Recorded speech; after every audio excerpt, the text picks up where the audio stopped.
యేసుని దేవుడుగా అంగీకరించిన ప్రతి వారికి పరిశుద్ధాత్మ అవసరం. పరిశుద్ధాత్మ అవసరం. రాత్రి సమయమది స్థలంలో ఉన్న ప్రతి బిడ్డకు నా మనవి, ఒకవేళ నాకు ఈ రోజు ఆత్మ కావాలి అనుకుంటే ఆయన దగ్గర పశ్చాత్తాపడు. ప్రతి పాపం విషయమై కన్నీరు కార్చు. దేవుడు అనుకోకుండా ఆయన ఆత్మతో నిన్ను సంధిస్తాడు. ఆయన ఆత్మతో నింపబడి వెళ్ళటానికి దేవుడు కృప దయచేస్తాడు.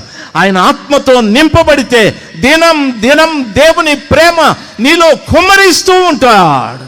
ఆయన ఆత్మతో నింపబడితే రోజు ఆయన ప్రేమతో కుమ్మరించబడ్డమే కాదు, దేవుని వాక్యం సెలవిస్తాడు, నీ శరీరంలో ఉన్న శరీర క్రియల్ని చంపుతూ వస్తాడు. నీ శత్రువులు కూడా నీకు మిత్రులైపోతారు. నీ విరోధులు నీ ఎదురుగా నిలబడి నవ్వుతూ వెళ్ళిపోతారు. ఏ విధమైన కక్ష, ద్వేషం, పగ ఇలాంటివి లేవు. అన్నీ కూడా దేవుని ఆత్మ నీలో చంపుతూ వస్తారు. అన్నీ చంపబడి నీవు శుభ్రమైన తరువాత పౌలు గారు అంటారు, నీవు ఆత్మ చేత నడిపింపబడుతూ ఉన్నావు. ఆత్మ ద్వారా నడిపించబడిన వాడు ప్రతివాడు ఆత్మానుసారి అయి ఉన్నాడు. ఎందరూ ఆత్మ చేత నడిపింపబడుదురో వారందరూ దేవుని పిల్లలగుదురు.